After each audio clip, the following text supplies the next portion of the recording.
There is a castle in Slovenia that appears, at first glance, to be physically impossible. It sits halfway up a 123-meter limestone cliff, embedded in the mouth of a cave, its walls growing out of the rock, as if the mountain itself decided to become a fortress. 3 sides of the structure are solid cliff. The cave system behind it extends for 14 kilometers. The only way in is through a single approach, across a valley floor that any defender can see for several kilometers in every direction. The Guinness World Records lists it as the largest cave castle in the world. Photographs of it look like concept art for a fantasy film. People see the pictures and assume the place has been digitally enhanced. It has not. Predjama Castle is real, and it is approximately 750 years old. The castle has a myth and a truth. The myth is the visual, the spectacular cliff, the cave, the impossible position, the medieval turrets growing out of the living rock. This is what the brochures sell, what the photographs capture, what the tourists come to see. It is genuinely extraordinary.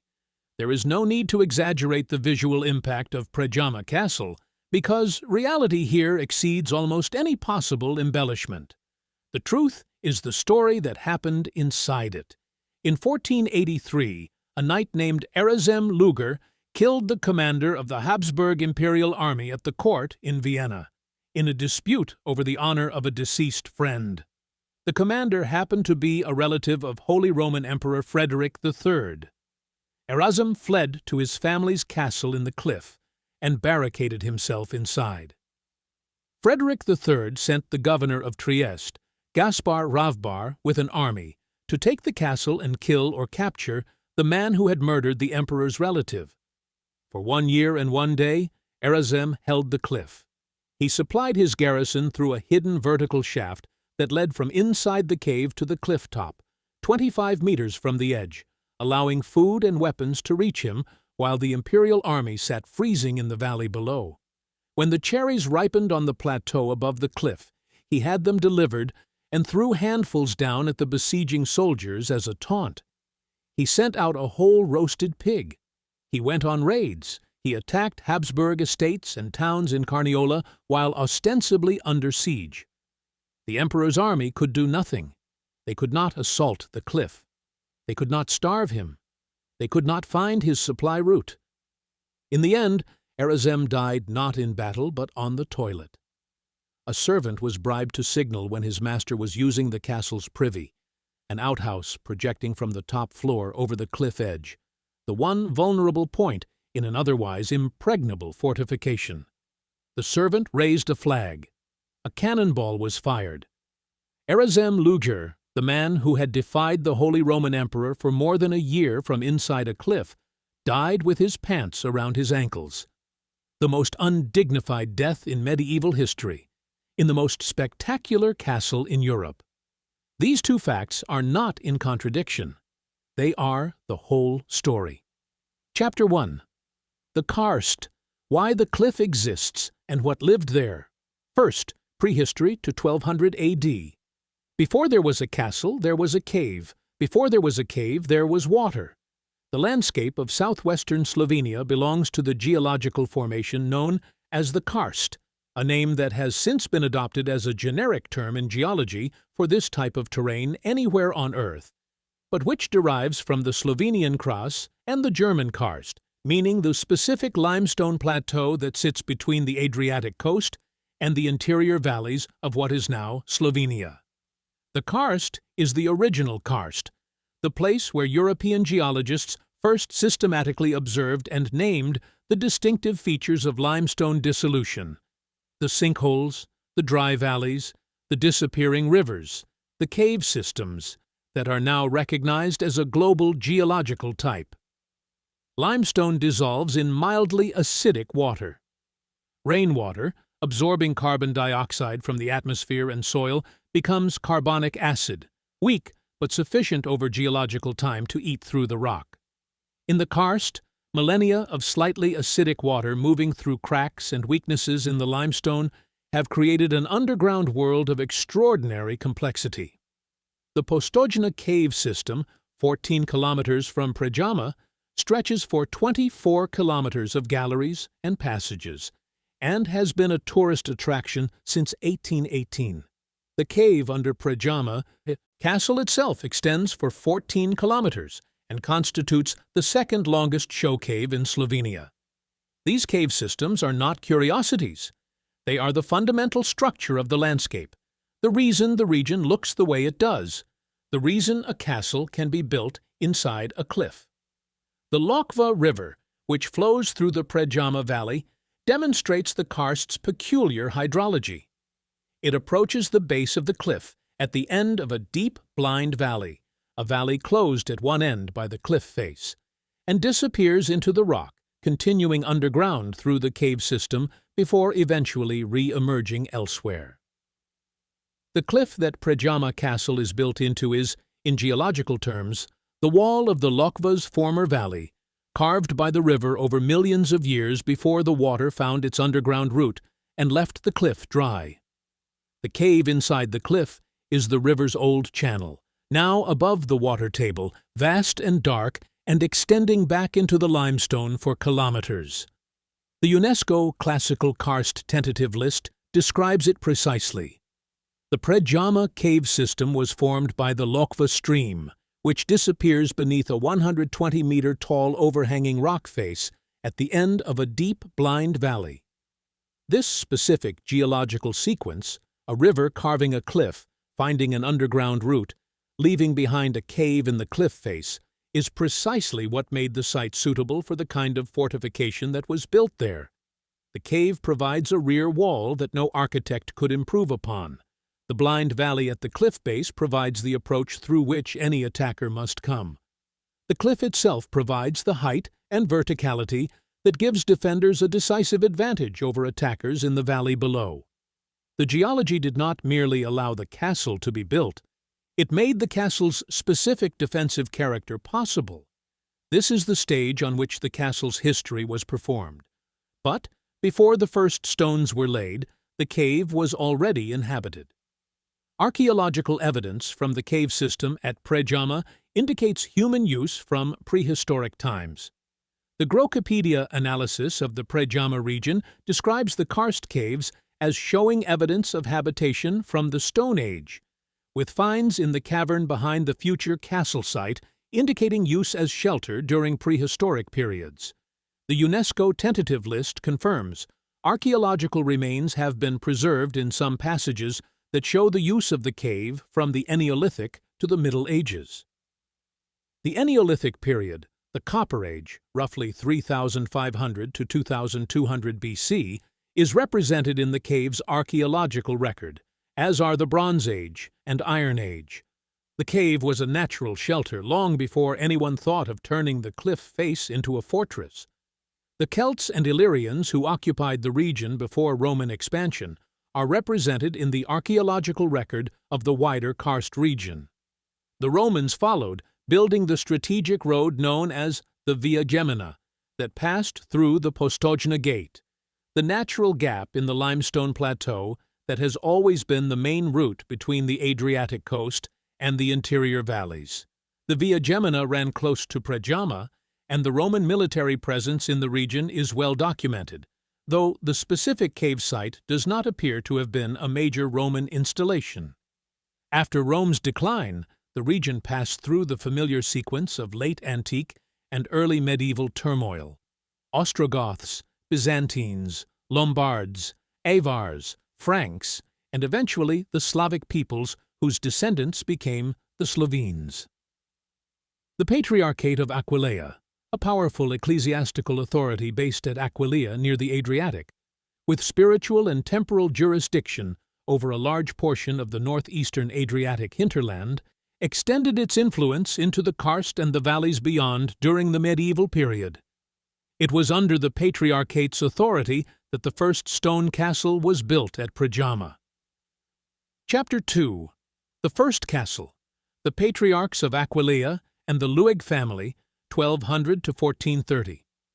The first written record of Predjama Castle dates to 1274, when it appears in historical documents under the German name Lueg.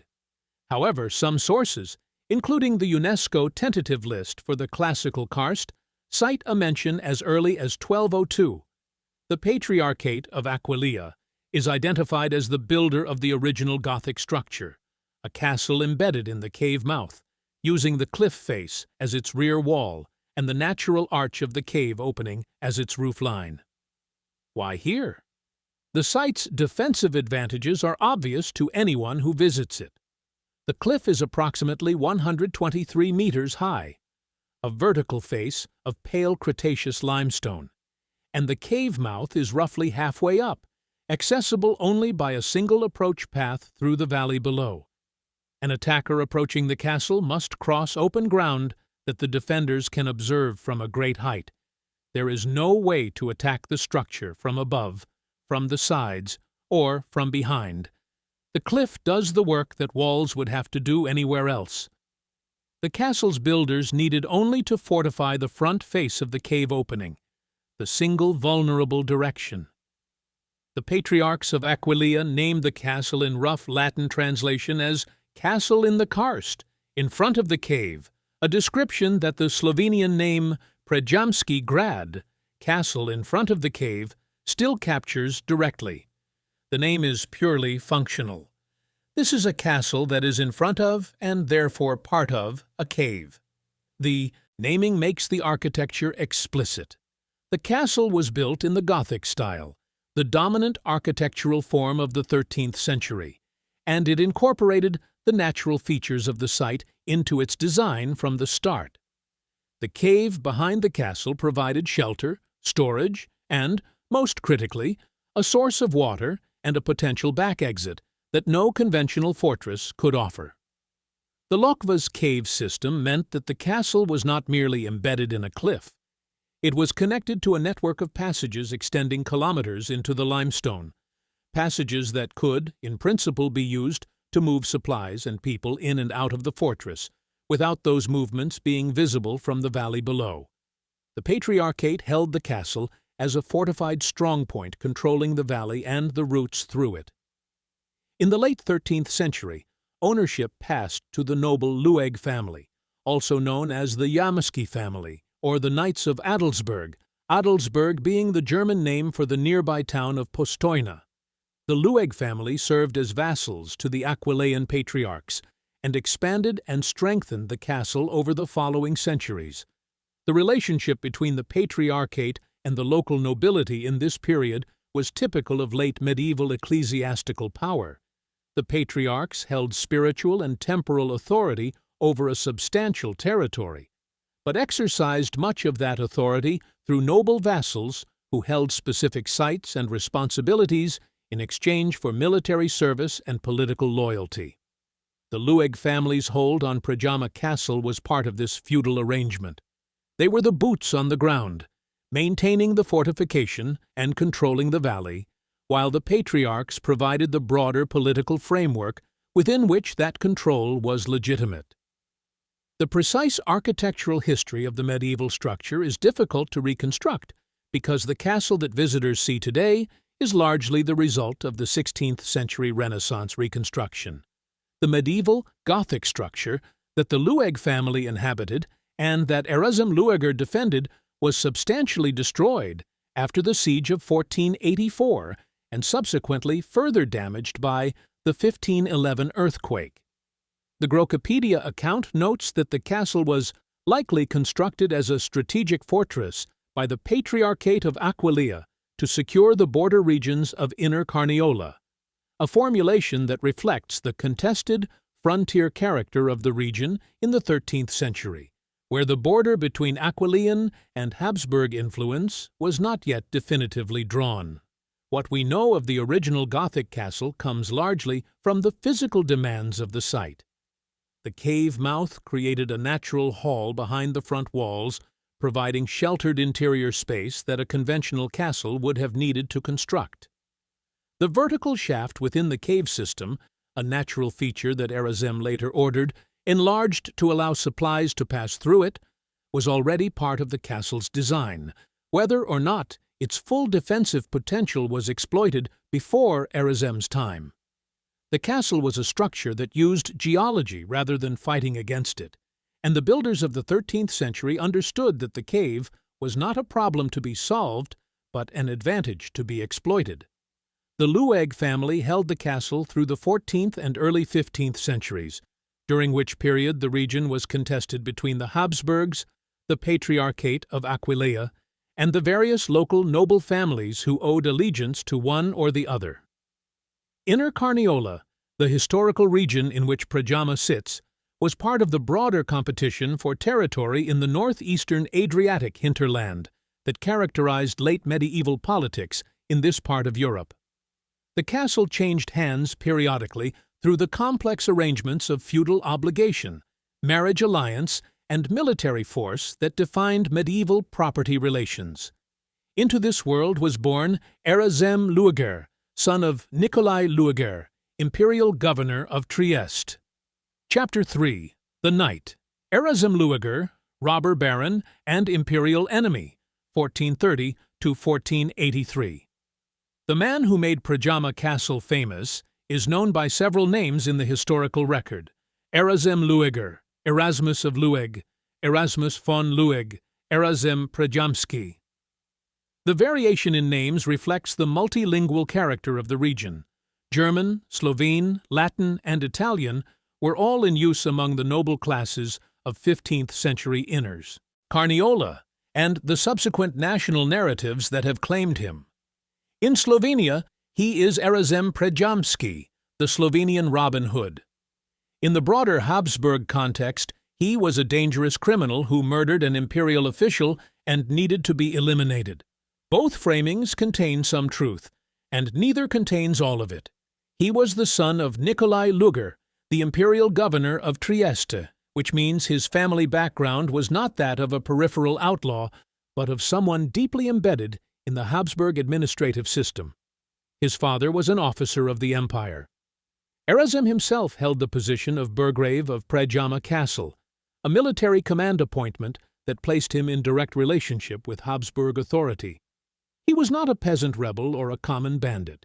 He was a member of the minor nobility who had, for reasons that are partly obscured by the legend that grew up around him, decided to place himself in violent opposition to the most powerful political authority in Central Europe. The Grokopedia biographical account of Erasmus of Lueg notes that contemporary records confirm his involvement in a deadly feud with Habsburg authorities, stemming from the killing of Imperial Marshal Andreas Pappenheim around 1480, the date varying between sources from 1480 to 1483. The killing happened at the Vienna court, which means it was not a battlefield action or a highway robbery, but a violent confrontation in the political center of the Habsburg world. Pappenheim was the commander of the imperial army. He was also a relative of Holy Roman Emperor Frederick III. The legend says Pappenheim had offended the honor of Erasmus's deceased friend, André Baumkircher of Vipava. The honor culture of 15th century knighthood made such an insult grounds for lethal response. Avenging the reputation of a dead friend was, within that framework, a legitimate obligation. Whether the specific provocation and response are accurately captured in the legend, or whether the story has been simplified and romanticized in the retelling, is a question that the historical record cannot definitively answer. What is certain is that Erasmus killed Pappenheim, that this placed him in direct conflict with the emperor, and that he fled to the family fortress at Predjama rather than face imperial justice. The flight itself was significant. Erasmus did not surrender, petition for mercy, or attempt to negotiate his way out of the consequences of what he had done. He went to the most defensible position available to him, the castle in the cliff, and chose open defiance over submission. This choice may have been forced on him by the severity of what he had done. Killing the emperor's relative at court was not the kind of offense that could be bargained away. But the manner of his response, fortifying himself, allying with Hungary's king Matthias Corvinus, going on the offensive against Habsburg estates rather than merely defending his own, suggests a man who had decided that if he was going to be an outlaw, he would be a thorough one. The alliance with Matthias Corvinus is historically significant. Corvinus was the king of Hungary and a consistent rival of Frederick III. The two were in active conflict through much of the period 1477 to 1488, competing for territory and influence in Central Europe. Erasm's alliance with Corvinus turned what might have been a personal legal problem into a political one, placing him within an existing geopolitical conflict rather than outside all legitimate structures. From the cliff at Predjama, he began raiding Habsburg estates and towns in Carniola, using the fortress as a base of operations. He attacked the town of Trieste twice. The Robin Hood legend, stealing from the rich to give to the poor, is attached to his raiding activities in Carniola. The historical basis for this specific claim is uncertain. The robber baron who distributed his loot to the peasantry, rather than keeping it, is a recurring folk narrative that tends to attach itself to rebel nobles, rather than being reliably documented in contemporary sources. The Robin Hood legend, stealing from the rich to give to the poor, is attached to his raiding activities in Carniola. The historical basis for this specific claim is uncertain. The robber baron who distributed his loot to the peasantry rather than keeping it is a recurring folk narrative that tends to attach itself to rebel nobles rather than being reliably documented in contemporary sources. The TripAdvisor review cited in the castle's tourism record describes him as a local folk hero who supported the poor of Hungary during the 1477 to 1488 wars with Austria, a framing that positions his raiding as something more than self-interest, but one that is tourist narrative rather than rigorous historical claim. What is documented is that Erasm was raiding, that he was causing significant damage to Habsburg interests in the region, and that the emperor decided he needed to be dealt with. The scale of the problem he represented is evidenced by the imperial response. Frederick III sent the governor of Trieste, a senior administrative figure, with military forces to besiege the castle. You do not commit those resources to a problem that is merely a nuisance. Erasm was a serious disruption to imperial authority in the region. Frederick III sent Gaspar Ravbar, the governor of Trieste, ironically, the post that Erasm's own father had held, to besiege Predjama Castle and capture or kill Erasm Lueger. The irony is not incidental. The fact that Erasm's father had been the imperial governor of the very city from which his son's siege was now being conducted illustrates the specific social position Erasm occupied. He was not an outsider rebelling against a foreign power. He was a member of the Habsburg administrative class who had, through a combination of personal violence, political miscalculation, and perhaps genuine conviction, placed himself in open opposition to the system his own family had served. Chapter 4. The Siege, 1 year and 1 day. Inside the Cliff, 1483 to 1484. The siege of Predjama Castle is one of the most extraordinary episodes in the military history of the region, and its central paradox is simple. It lasted for over a year because the besiegers could not actually besiege the castle in any conventional sense. A medieval siege worked by cutting off the besieged force from supplies and reinforcement, waiting for hunger and attrition to force a surrender, or by battering the walls until a breach could be forced. Both approaches required the besieging army to have complete control of all access to the castle. At Predjama, the besieging army under Gaspar Ravbar had control of the valley approach, the only direction from which the castle could be reached by the normal route. What they did not have, and could not get, was control of what happened inside the cliff. The vertical, natural shaft that runs through the cave system inside the castle, a shaft that Erasm ordered enlarged during the siege, led from the interior of the castle upward through the rock to an exit at the cliff top, approximately 25 meters back from the edge. This exit was not visible from the valley below. Anyone using it emerged on the plateau above the cliff, where they were behind the besieging army rather than in front of it. From there, the plateau offered access to the surrounding countryside and eventually to the village of Vipava, where Erasm's connections and supporters could provide supplies. The supply operation worked. While Gaspar Ravbar's army sat in the valley below the cliff, watching the only door they could see, food, weapons, water, and everything else the garrison needed was being moved up through the cave system from the cliff top above them. The besiegers' intelligence about the castle's layout was evidently incomplete. They appear not to have known about the shaft exit until late in the siege, or at least not to have been able to find and block it. The tactics of the siege, from Erasm's side, were not purely defensive. He used the cave system's exits to launch raids on Habsburg property in the surrounding region, maintaining the offensive posture he had adopted from the beginning. The garrison at Predjama was not a group of men holding out in desperate privation. They were resupplied, well-fed, and conducting military operations that extended well beyond the cliff. The siege, from Erasm's perspective, was simply an inconvenience that limited some of his freedom of movement while doing nothing to prevent him from continuing his campaign. The psychological dimension of the siege is captured in the legend of the cherries.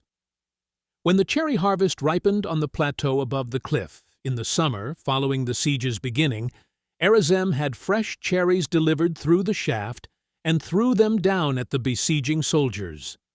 It was a taunt so specific it required planning. Someone had to collect the cherries, carry them down through the cave system, and hand them to Erasm so he could throw them out of the castle windows. The effort to taunt the soldiers with fresh fruit when they expected him to be starving to death is not the action of a man under serious pressure. The account of the whole roasted pig sent out to the besiegers makes the same point even more extravagantly. Gaspar Ravbar's army could do nothing. They could not assault the cliff. Medieval siege technology had no answer to a 123-meter limestone face with a narrow cave entrance halfway up, and a garrison being supplied from a direction the army could not observe. They could not starve the garrison. They could not find the supply route. They could not tunnel through the limestone. They could not scale the cliff face under fire from defenders above them. The siege was, from the military perspective, a total failure. What ended it was not military ingenuity, but the oldest solution to military impasse: bribery. One of Erasm's own servants was persuaded by Gaspar Ravbar's forces to betray his master. The servant agreed to signal with a candle, or a flag, depending on which version of the account one follows, when Erasm was using the castle's privy. The privy was located on the top floor of the castle, projecting out from the cliff face over the valley. It was an outhouse suspended in the air at the top of the castle structure, and it was the one part of the fortress that was not embedded in the cliff and not protected by solid rock. It was a small wooden structure hanging over a very long drop. The servant gave the signal. Gaspar Ravbar's gunners fired. The cannonball struck the privy.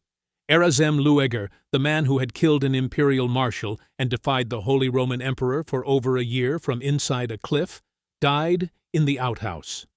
According to the legend, he was buried in the cemetery of the small church of Our Lady of Sorrows nearby, where a linden tree still stands. It is said he is buried under the tree. The castle's garrison surrendered after their leader's death. Gaspar Ravbar had Predjama Castle. The Habsburg army had won. But the manner of their victory, waiting more than a year for a servant to betray the location of a toilet, was not the kind of triumph that gets celebrated in imperial histories. Erasm Lueg lost. He lost on the toilet. But Gaspar Ravbar did not exactly win either. Chapter 5. The Legend versus the Record. What actually happened and why it matters. The story of Erasm Lueg is a legend. It is also history. Distinguishing between the two requires some care, and the distinction matters not because the legend is dishonest, but because understanding what has been added to the historical core illuminates both what kind of man Erasm actually was and why he became the particular kind of folk hero that Slovenia needed. The Grokopedia biographical account, drawing on contemporary records, confirms that Erasmus of Lueg was a verifiable historical figure.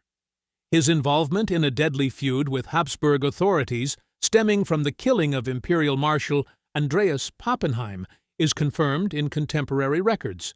The siege by Habsburg forces and his death through betrayal are documented. The cave system and its role in supplying the garrison are physically real. The vertical shaft through which supplies were moved can still be seen in the castle today. These are historical facts. What the legend has done is two things. It has simplified and romanticized the political context, and it has shaped Erasmus into a moral archetype that the actual historical evidence neither confirms nor refutes. The Robin Hood framing, stealing from the rich to give to the poor, is the most important of the legendary additions. Robber barons who distributed their spoils to peasants are a recurring figure in European folk narrative because the narrative serves a social function. It allows a violent, law-breaking nobleman to be understood as a champion of ordinary people rather than merely a self-interested criminal. Whether Erasmus actually gave his loot to the poor or kept it is unknown. What is known is that he was raiding and attacking, that he was allied with Corvinus against the Habsburgs, and that his activities disrupted Habsburg authority in Inner Carniola. The social consequences of those activities, who benefited and who suffered from them at the ground level of Carniolan peasant life, are not documented in the sources that survive. There is also the question of the specific timing and nature of his death. The Grokopedia account gives 1486 as the death date in one version, while other sources give 1484. The All That's Interesting account places the Austrians' arrival in 1484, with the siege ending that same year. The discrepancy may reflect different ways of counting the period. If the siege began in 1483 and lasted over a year, a 1484 death and a 1486 death are both plausible depending on when the siege started. The precise dating of events in Inner Carniola in the 1480s is not well documented in surviving sources. The alliance with Matthias Corvinus is also more complicated than the legend suggests. Corvinus was not a champion of the poor. He was a competing dynastic power using the Habsburg-Corvinus conflict to extend Hungarian influence into the region. Erasmus's alliance with him was politically expedient.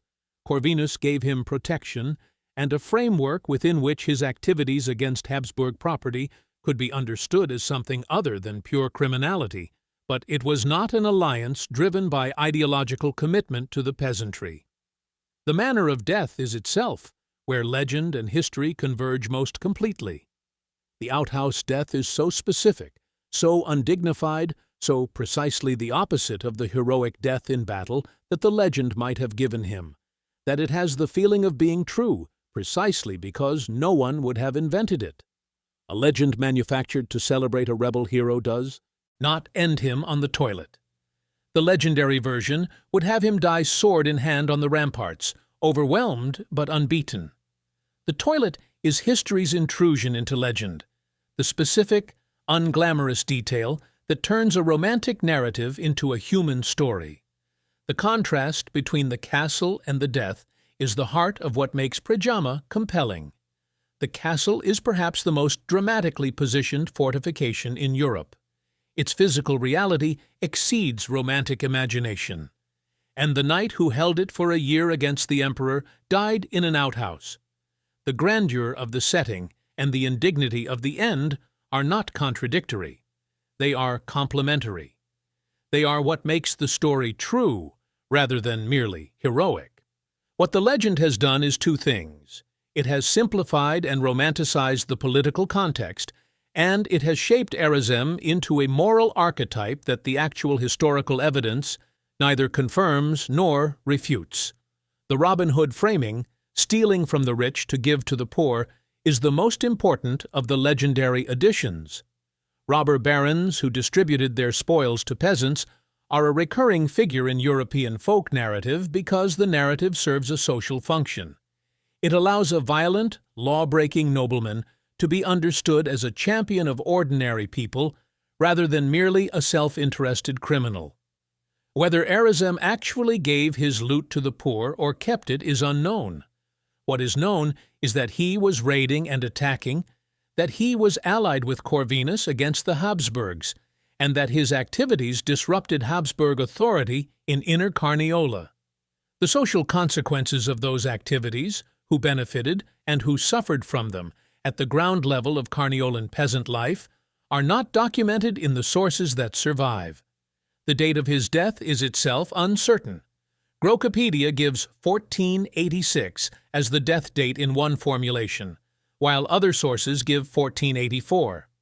The precise dating of the siege and its conclusion varies across sources. What is consistent is the manner of death, betrayal, the privy, the cannonball.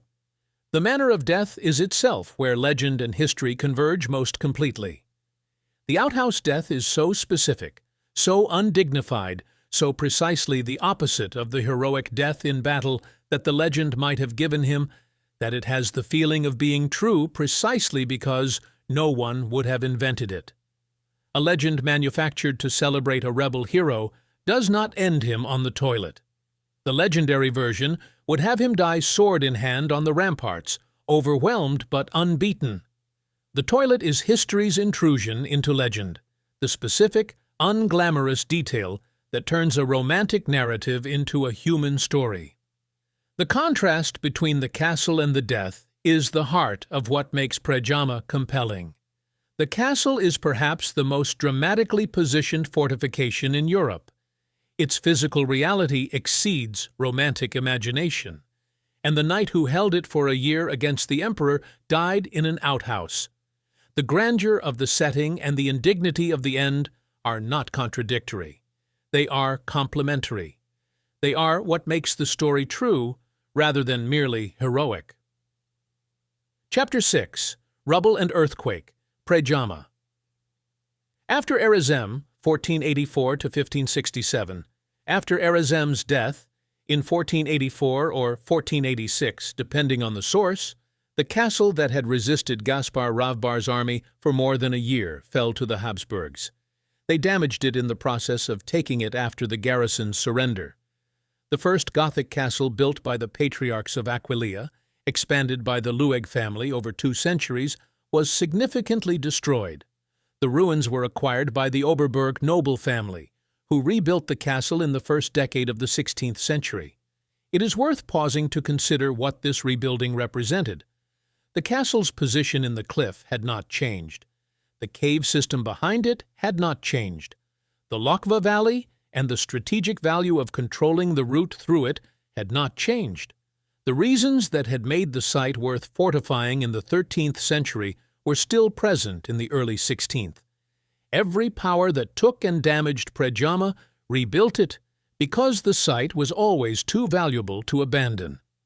The Purgstall family, associated with the Oberberg ownership in some accounts, completed a new structure in the first years of the 16th century. The reconstruction was presumably more modest than what Erasmus had held, given the time and resources available, but it represented the site's continued usefulness as a fortified noble residence in the Carniolan interior. Then the earthquake came. On March 26, 1511, an earthquake struck the Inner Carniola region with sufficient force to cause widespread destruction. Predjama Castle, which had just been rebuilt, was nearly completely destroyed.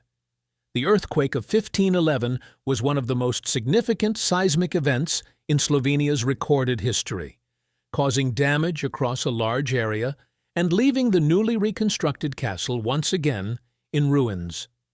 The karst landscape that had made the castle possible was also what made it vulnerable to seismic events. The cave systems beneath the region represent structural voids in the limestone, vast underground spaces that, while stable under normal conditions, could be dramatically affected by major earthquakes. The 1511 event apparently caused collapses and structural failures throughout the cave complex and in the constructed elements of the castle above it. The accounts, though limited, describe a destruction comprehensive enough that the castle sat in disrepair for approximately 50 years. During those 50 years, the site was not entirely abandoned. People lived and worked in the region, and the cave system continued to be used by locals who knew its entrances and passages. But the castle, as a functioning fortified residence, was not operational. It was a ruin on a cliff, a landmark that everyone in the valley could see and that no one was maintaining. In 1567, Archduke Charles of Austria leased the castle to Baron Philip von Cobenzl, an Austrian knight from Carinthia. Cobenzl initiated a comprehensive reconstruction project and completed it in 1570. He paid off the lease over 20 years, eventually purchasing the castle outright in 1587, beginning what would prove to be a long family association with the site. The reconstruction of 1570 produced the castle that visitors see today, or, more accurately, it produced the architectural shell within which the current castle sits. Subsequent repairs, modifications, and renovations have altered specific features, but the basic layout and the Renaissance-style facade pressed against the cliff are Cobenzl's work. The transition from Gothic to Renaissance was not merely stylistic. It reflected the changed military technology of the 16th century, in which gunpowder weapons made the vertical cliff face less of an absolute defense than it had been in the 15th century and required different approaches to fortification. The Cobenzl family, the name appears in various spellings across sources, including Cobenzl, Cobenzl, and Cobenkel, held the castle through the late 16th and 17th centuries, continuing to use it as a noble residence. The cave system beneath and behind the castle was increasingly understood as a natural wonder, as well as a practical feature of the site. The Cave of Names within the cave system contains inscriptions dating to the 16th century, including signatures of visitors who came specifically to see the cave rather than the castle. The castle and the cave were, from the Renaissance period onwards, developing parallel identities, one as a noble residence, one as a geological curiosity. Chapter 7. The Architecture. How you build a castle. Inside a cliff. The question of how Predjama Castle was built is, in some respects, easier to answer than the question of why anyone thought to try. The site's defensive advantages are obvious. The practical challenges of construction inside a cave mouth at the top of a sheer cliff are less obvious, but equally significant. The castle as it stands today occupies a natural arch in the cliff face, roughly 123 meters above the valley floor. The arch provides a roof line. The rock overhang above the castle is solid limestone, requiring no roof construction and providing complete protection from assault from above. The sides of the castle are the cliff face itself. There are no side walls to build, defend, or attack. The rear of the castle is the cave, an enormous natural hall that extends back into the cliff for a considerable distance before the passages narrow and descend into the deeper cave system. The builders needed to construct only the front face and floor of the castle. Everything else was provided by the geology. The front face of the current castle, 4 stories high with windows, battlements, and the characteristic appearance of a medieval Renaissance fortification, is what photographs show. It is the man-made part of a structure that is mostly natural. The walls that are visible in photographs are relatively thin because they do not need to carry the structural loads that freestanding castle walls carry. The cliff behind them does that work. What the front walls do is define the edge of the habitable space and provide the archers' positions, the windows, and the overall appearance of a castle. The interior of the castle is a succession of rooms carved partly out of the cave rock and partly constructed from stone, connected by staircases that wind through both the artificial and natural elements of the structure. The cave's multiple levels, 4 interconnected floors within the cave system, including the tunnel sections that Erasmus used, provide the castle with unusual depth and complexity. The famous entrance tower has holes in its ceiling, documented as having been used to pour boiling oil on intruders who managed to get through the outer gate. The dungeon in the lower levels, where a chest reportedly filled with treasure was discovered during archaeological work, is partially natural cave and partially constructed. The vertical shaft that Erasmus ordered, enlarged during the 1484 siege, leads upward from inside the castle to an exit 25 meters from the cliff's edge. This shaft is now called Erasmus Passage and Erasmus Hole in the cave system nomenclature. It is accessible to visitors on specialized caving tours, though the tourist section of the cave covers only approximately 700 meters of the total 14 kilometers. The shaft is evidence of the castle's most important defensive feature. The cave gave the garrison a way out that the attackers could not see, observe, or block. The castle's supply of fresh water, a critical vulnerability for any besieged fortification, was provided by the cave system. Underground streams connected to the Lokva's drainage pattern fed the cave, providing a reliable water source that could not be cut off by besiegers in the valley below. No attacker controlling the valley approach could prevent water from reaching the garrison. The building also had to accommodate the cave's particular environmental conditions: cool, damp, and completely dark in the inner sections. Visitors today note that the castle is significantly colder than the outside air, even in summer. The medieval inhabitants would have experienced this perpetual chill as a constant condition of life inside the cliff. The castle's multiple fireplaces, visible in the rooms where the Renaissance reconstruction has preserved them, were not decorative but essential. The current structure includes period furniture and objects assembled from different eras, providing a general impression of how the various rooms functioned across different centuries of habitation. The armory contains weapons and defensive equipment, illustrating the castle's military character. The kitchens demonstrate the practical logistics of feeding a garrison in a cave. The whole is, as described by the Guinness World Records, the world's largest cave castle, not merely because of its dramatic appearance, but because of the genuine scale of the habitable space it incorporates, using both the constructed elements and the cave system together. Chapter 8. The Silent Centuries, Cobenzl, Coronini, and the Castle under Habsburg Rule, 1587 to 1867. After the Cobenzl family established themselves at Predjama in the late 16th century, the castle entered its longest continuous period of relative stability, over 300 years, as a private noble residence under Habsburg suzerainty, largely absent from the dramatic military and political events that had defined its earlier history. The quiet centuries of Predjama's ownership history are largely invisible in popular accounts of the castle because no one comes to Predjama to hear about the management records of successive Austrian noble families.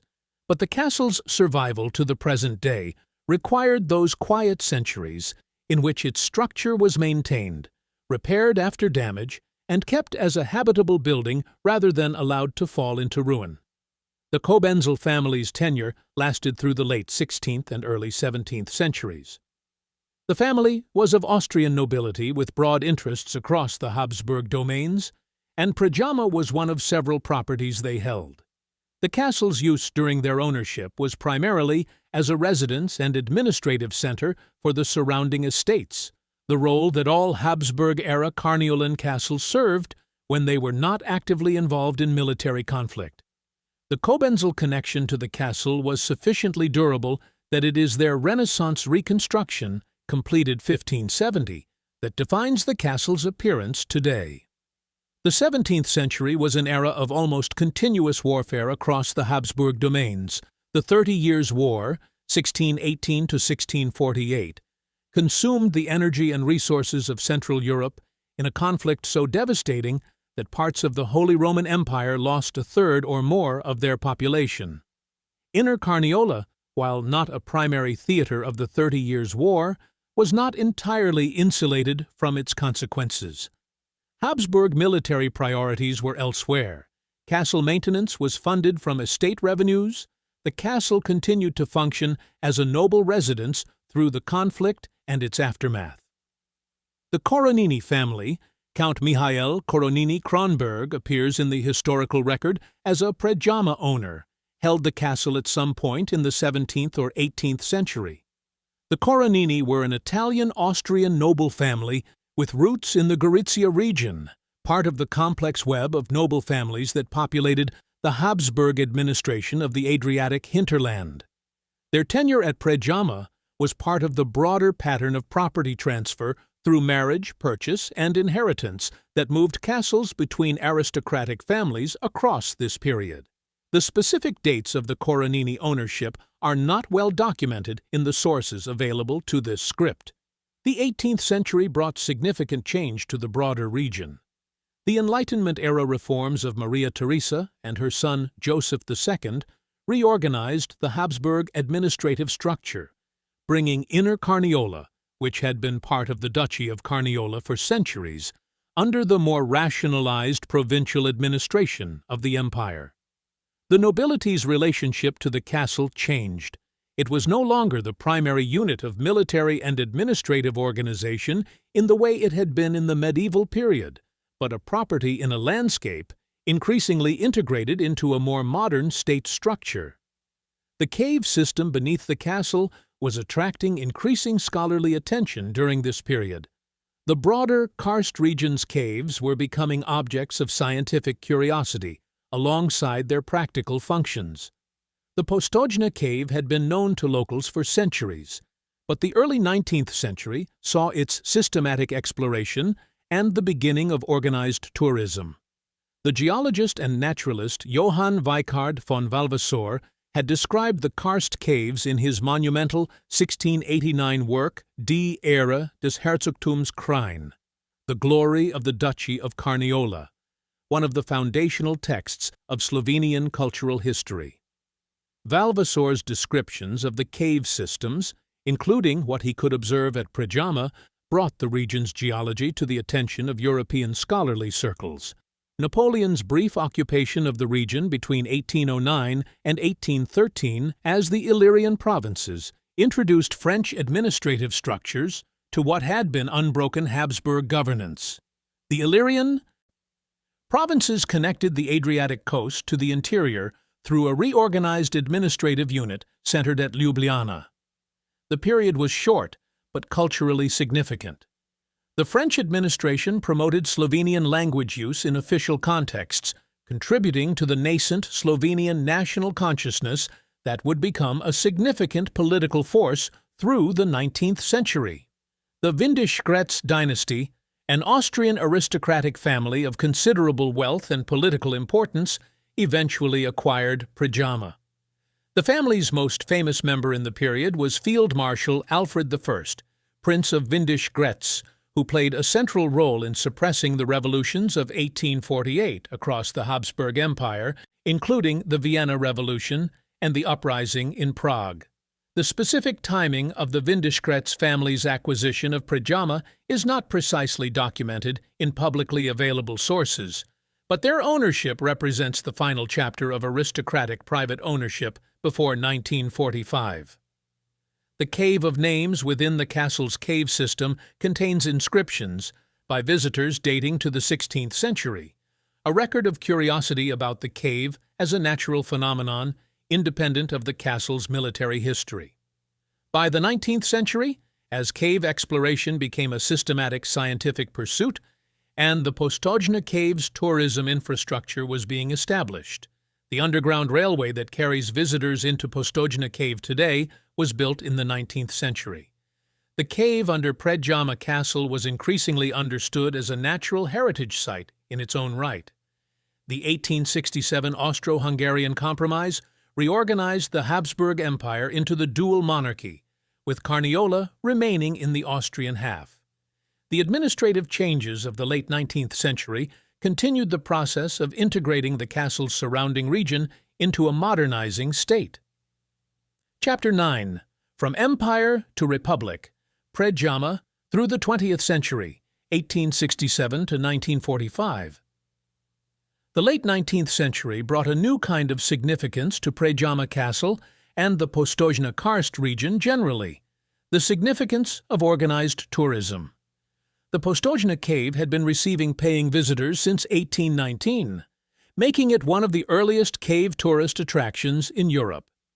By the 1880s and 1890s, The cave's infrastructure, guided tours, lighting systems, and eventually the railway, was well established.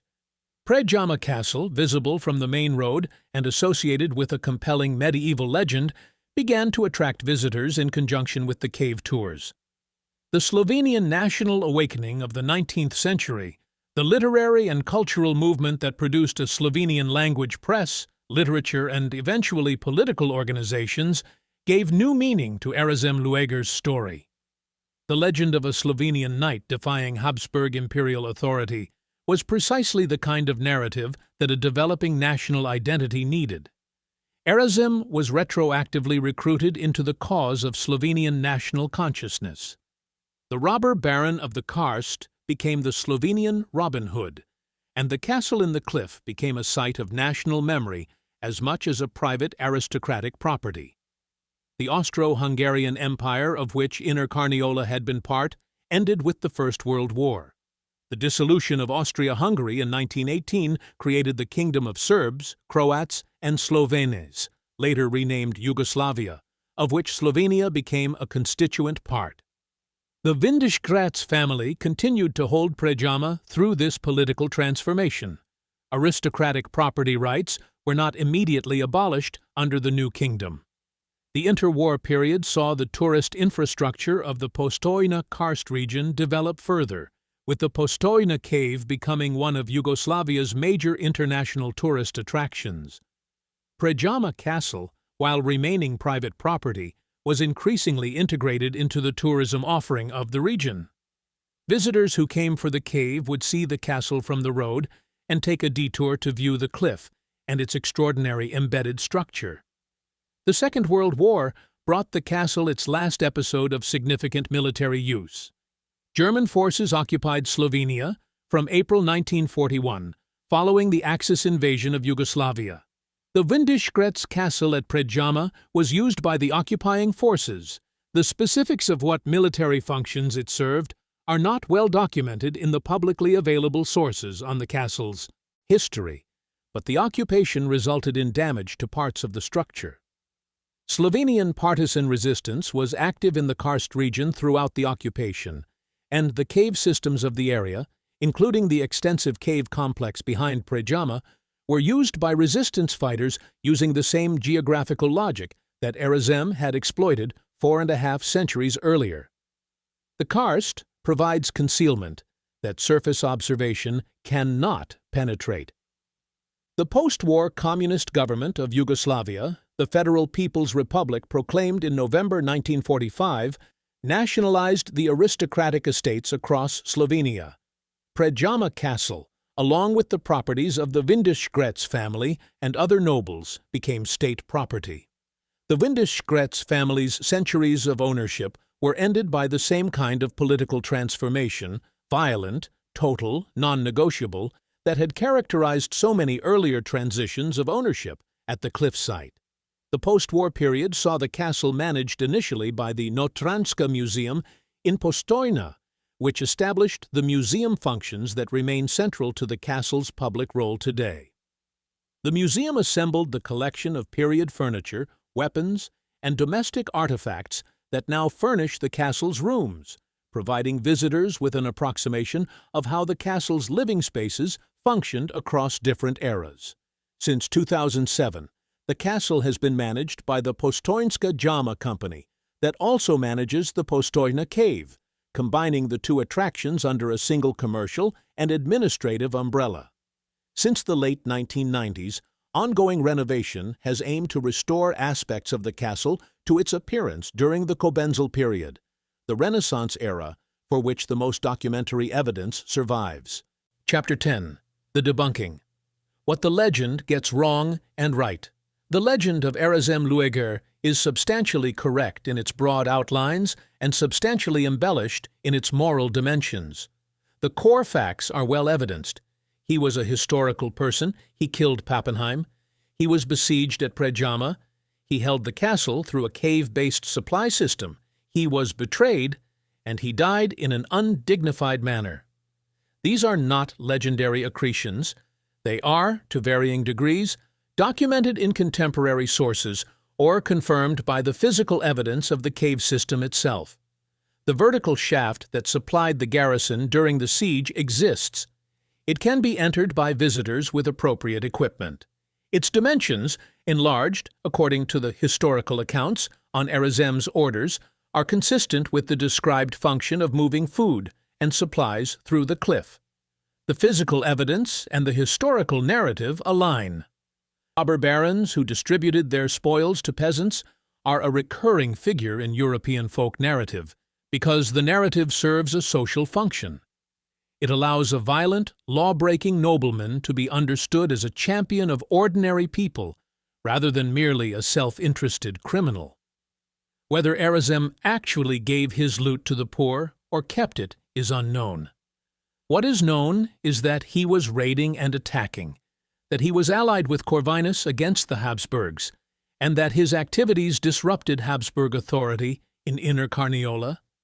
The social consequences of those activities, who benefited and who suffered from them, at the ground level of Carniolan peasant life, are not documented in the sources that survive. There is also the question of the specific timing and nature of his death. The Grokopedia account gives 1486 as the death date in one version, while other sources give 1484. The discrepancy may reflect different ways of counting the period of the siege, or different survival in the documentary record. What is consistent across all versions is the manner of death: betrayal, the privy, the cannonball. The alliance with Matthias Corvinus is also more complicated than the legend suggests. Corvinus was not a champion of the poor. He was a competing dynastic power using the Habsburg-Corvinus conflict to extend Hungarian influence into the region. Erasmus's alliance with him was politically expedient. Corvinus gave him protection and a framework within which his activities against Habsburg property could be understood as something other than pure criminality, but it was not an alliance driven by ideological commitment to the peasantry. He was a minor nobleman working within the political structures available to minor noblemen who found themselves in opposition to the dominant power. The Robin Hood narrative projects a social ideology onto what was, at its base, a mixture of personal grievance, political opportunism, and genuinely extraordinary military improvisation. The Grokopedia account of Erasmus of Lueg notes that historical verification of the cannonball toilet death is not definitive. The death by betrayal and cannon is attested in multiple sources, but the specific detail of the privy is part of the legend, rather than unambiguously documented in contemporary accounts. The military sources on the siege are limited, and the legendary elaboration of the betrayal detail may reflect subsequent storytelling rather than direct eyewitness documentation. The Culture of Slovenia website, an official national cultural information resource, describes the death as happening allegedly in the restroom, acknowledging the legendary status of the specific detail even while recounting it. None of this undermines the story's essential truth. A knight killed an imperial official, defied the emperor for over a year from inside a cliff using the geology as his ally, and died by betrayal rather than conquest. Those facts are remarkable enough without embellishment. The Robin Hood narrative is unnecessary to make Erasmus interesting. The actual story, the cave, the cherries, the shaft, the year-long siege, the toilet, is already one of the most extraordinary episodes in the region's medieval history. The contrast between the castle's grandeur and the death's indignity is the story's most historically honest element. Medieval life was frequently grandeur and squalor in close proximity. A knight who dined on roasted pig and threw cherries at an emperor's army ate in a cave, slept in perpetual cold and darkness, and died when a servant sold the information about his bathroom habits. The romance and the reality coexisted then, as they coexist in the story now. The legend smooths away the squalor and projects the romance. History, when it survives with sufficient specificity to document the actual circumstances, tends to do the opposite. The embellishments are the moral ones. The Robin Hood narrative, the defender of the poor against the rich, the Slovenian folk hero stealing from the oppressors to give to the oppressed, is not documented in contemporary sources. It is a retrospective moral framing that turns a violent minor nobleman with a personal grievance against the emperor into a social revolutionary.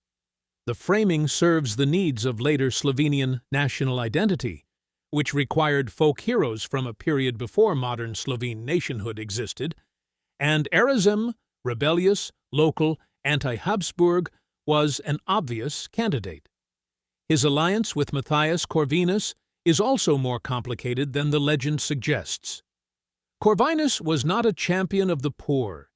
Chapter 11, The Castle Today, Guinness Records, Erasmus Tournament, and George R. Martin, 1945 to present, Predjama Castle Today, is Slovenia's second most visited tourist attraction, after the nearby Postojna Cave, with which it is often combined in a single-day trip from Ljubljana. The drive between the two sites takes approximately 15 minutes. Tickets for both can be bought together, and in summer, a shuttle runs between them. The Guinness World Records listing as the largest cave castle in the world is the anchor of the castle's modern identity. The listing is accurate. No other castle in the world is built into a cave of comparable scale, combining constructed walls with the natural cave system to create a habitable fortress of this size. The Guinness designation has not merely added a label to an already known attraction. It has made the castle internationally visible in ways that would not have happened otherwise. Travel writers, documentary film producers, and social media creators have all used the Guinness record as the hook for their coverage, and the record is cited on virtually every English-language website that discusses the castle. Every summer, the castle hosts Erasmus Knight Tournament, a medieval event featuring knights, archers, swordsmen, and horsemen demonstrating fighting techniques and medieval life in an encampment around the castle. The tournament commemorates the castle's most famous resident and is held in the open ground of the Lokva Valley below the cliff, with the castle providing the backdrop that makes the event look exactly like what a medieval tournament should look like. It is, in a direct sense, a commercial exploitation of the legend that has grown up around Erasmus' siege. The tournament would not exist without the legend, and the legend would not draw the crowds it draws without the tournament's annual revival of it. The castle's appearances in popular culture have added to its visibility. The 1986 Jackie Chan action film Armor of God used Predjama Castle as a location, the cliff-face castle appearing in the film's climactic sequences. The film was a major commercial success across Asia and introduced the castle to an audience that had no previous knowledge of Slovenia. A 2008 episode of Ghost Hunters International investigated the castle for paranormal activity, finding evidence of voices and footsteps inside the cave, phenomena that the castle's acoustics and the cave's natural ventilation provide obvious mundane explanations for, though these did not appear prominently in the episode's presentation. The Slovenian band Laibach used the castle as the location for a music video of their cover of the Rolling Stones' Sympathy for the Devil. George R. Martin visited Predjama Castle in 2012. On his blog, which he calls Not a Blog, he noted that he was so taken with the site that he might use it as the model for a Westeros castle in his Song of Ice and Fire book series. Whether the castle influenced subsequent volumes in the series is known only to Martin, but the connection illustrates the castle's particular quality. It looks like a fantasy castle, because it looks like what the designers of fantasy castles were imagining when they had not quite imagined something real enough to be believed. The physical reality of Predjama Castle surpasses what most people would accept as plausible in fiction. A fictional castle built into a cave in a 123-meter cliff, with a secret tunnel leading to the cliff top and a garrison that survived a year-long siege by supplying itself through the geology, would be criticized as too convenient, too improbable, too obviously designed to let the hero escape. But that is what Predjama is, The castle is open year-round with longer summer hours. The adult combined ticket for Predjama Castle and Predjama Cave was approximately €46.50 as of 2025. The castle offers restrooms, a gift shop, a rest area, and parking in the valley below the cliff approach. The cave under the castle is accessible on specialized caving tours covering approximately 700 meters of the total 14-kilometer system, including the Great Hall, the Stables Passage, the Cave of Names with its 16th-century inscriptions, and sections of Erasmus Passage, the vertical shaft through which the garrison was supplied during the siege. The castle's annual medieval tournament, typically held in the summer months, includes jousting, archery, and medieval market activities in the field below the cliff. Couples book the castle for weddings. The cliff face backdrop, the medieval Renaissance architecture, the cave system, the legend of a rebel knight, and his impossible year-long siege. There is, as the official Predjama Cave Park website notes, a romantic character to Predjama that makes it one of the more photographed wedding venues in Slovenia. That a castle whose most famous resident died on its toilet has become a popular location for wedding ceremonies is not a contradiction.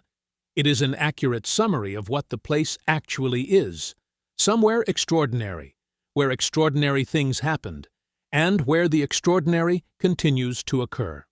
Chapter 12. The Meaning of the Cliff. What Predjama Castle actually represents. The myth of Predjama Castle is the cliff, an image so striking that it seems to summarize the whole story in a single photograph. The reality is everything that happened inside the cliff, most of which is invisible in the photograph. What Predjama represents, at its most specific, is a particular solution to a particular military problem that was only available in this specific geological landscape. The castle worked as a fortification because the karst's cave systems provided what no human engineering could have provided as cheaply or as effectively, a supply route that was hidden from attackers by 123 meters of solid limestone. The medieval military principle that a castle could be reduced by cutting off its supplies was simply inapplicable here because the supplies could not be cut off. You would have needed to control the top of the cliff as well as the bottom, and the cliff top was not visible from the valley, and was not, in the 15th century, something that Gaspar Ravbar's army could maintain a permanent patrol on while simultaneously besieging the front. Erasmus understood this. He understood it well enough to stay in the castle for over a year, conduct raids, throw cherries at soldiers, and live, by all contemporary accounts, relatively comfortably during what his besiegers intended to be a lethal starvation siege. The cliff was not merely a dramatic backdrop, it was a military asset that he deployed with intelligence. The betrayal that killed him underscores a different military truth: that human loyalty is the most unreliable element in any defensive system. The cliff was impregnable. The cave was impregnable. The supply system was impregnable. The servant was not. One person with inside knowledge and an incentive to defect was sufficient to reduce a year-long military stalemate to a single cannon shot. No architecture, however brilliant, no geological accident, however convenient, can compensate for a person in the garrison who decides to cooperate with the enemy. The outhouse as the point of failure is also significant. The privy was the one part of the castle that was not embedded in the cliff. It was, by definition, a structure that projected outward from the cliff face, a necessary accommodation of human biology that could not be built into the solid rock. The logic of the cliff's defensibility required everything vital to the castle to be behind the cliff face, out of reach of attackers. But the privy, by its nature, needed to be over open air. It was the structural consequence of human bodily need, and it was the structural weakness that ended Erasmus's defense. There is a kind of historical justice in this, in the sense that the ending is proportionate and appropriate. Erasmus's defense was a masterpiece of using the environment, the cliff, the cave, the geological accident of the karst, to defeat a superior military force. It was defeated by the most basic environmental fact of human existence. Everyone has to use the toilet, and the toilet at Predjama was visible from the valley. The sophistication of the defense and the crudeness of its failure are perfectly matched. Nothing about the story is accidental or arbitrary. It is structured with the bleak economy of actual events. The castle today holds a permanent place in Slovenia's national identity that goes beyond its historical significance. It is the most photographed building in the country. It is the anchor of the karst tourism economy, in conjunction with the Postojna cave. It is the setting of an annual medieval tournament that keeps alive a legend that is partly true and partly the elaboration that every good legend requires. It hosts weddings. It hosts concerts. Jackie Chan filmed an action sequence in it. George R.R. Martin visited and thought of it as a model for fantasy architecture. All of this is appropriate for a building that was, at its most important historical moment, simultaneously the most dramatic and the most undignified place in medieval Europe. The castle in the cliff is the grandeur. The knight on the toilet is the humanity. The greatest castles in history are not the ones that were never taken. They are the ones that contain a story worth telling. Predjama Castle contains, in approximately 750 years of standing inside a limestone cliff, one of the best,